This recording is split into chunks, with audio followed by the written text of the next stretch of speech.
All right guys, welcome back. Today I'm just going to do a quick overview of my 1911 range belt. So I use this for some competitions, a lot of training, and it's just kind of like my separate, train and play rig that keeps my work gear, and my fun gear, so that they don't really intersect too much and I don't end up cross-contaminating certain equipment. So first off, the base is the Eagle belt. It's just like every other inner outer belt setup. They put the hook portion of the Velcro on the outside, not on the inside of the outer belt, so that's just unique for them. But overall, it works just fine. I have no complaints with it. I taped up the end of it to fit me a little bit better and just have it bound up. Other than that, no modifications to this belt. Safariland holster. This is the ALS only model. You guys have seen this before, but I clip out the little plastic there that keeps me from deactivating the safety on the draw.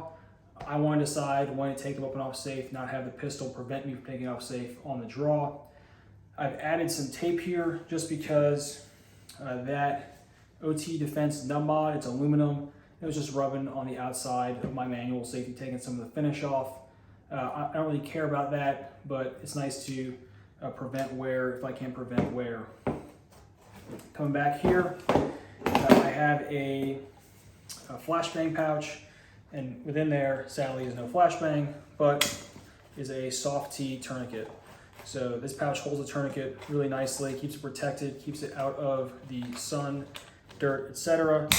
And it's just real nice to have a tourniquet on my belt out of the way. Dump pouch. This one is from Tactical Tailor. Again, this is an admin pouch. It's not for doing my sick tactical reloads. And I'll just have this on the back of the belt. I come to the line. I can have 3 magazines on the belt, 1 in the gun. I can throw a few back here and just start throwing empty mags in here as I progress through the day.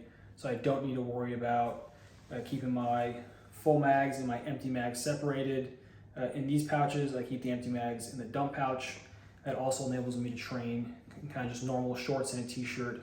I don't need to wear like my Cry combat pants to have extra pockets for empty magazines. Got some STAC rifle mag pouch here. It works great.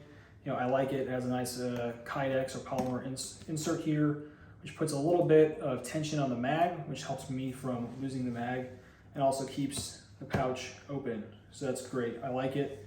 It's not as versatile as a HSGI taco or anything like that, but it does fit an AR magazine perfectly, which is what this belt is doing essentially. It is fitting one system perfectly. So this fits only an AR mag. I can't put an AK mag in it. I can't put an M110 mag in it. This is only for an AR. Up front here, finally, the last pouch system are just these Eagle pouches. They're a triple 1911 pouch. I got my training magazines in here. So a lot of folks will mark up their training mags versus their duty mags. For me, I just know that the stainless mag is for training, training only, and the black mag is for duty. Pretty easy there.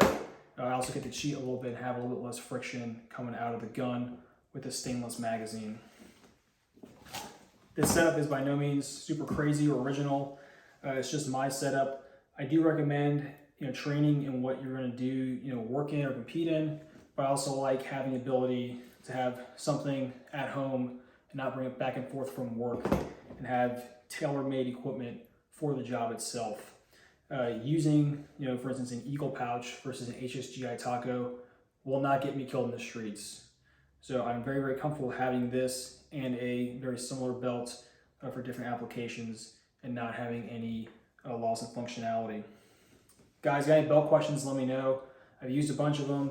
I've worn belts for a long time, which I think we all have, but I've used this kind of setup pretty frequently, so I can probably answer some of your questions with some intelligent analysis. Appreciate you guys commenting, asking questions. I look forward to what's going to be in the comment section for this video. Thanks.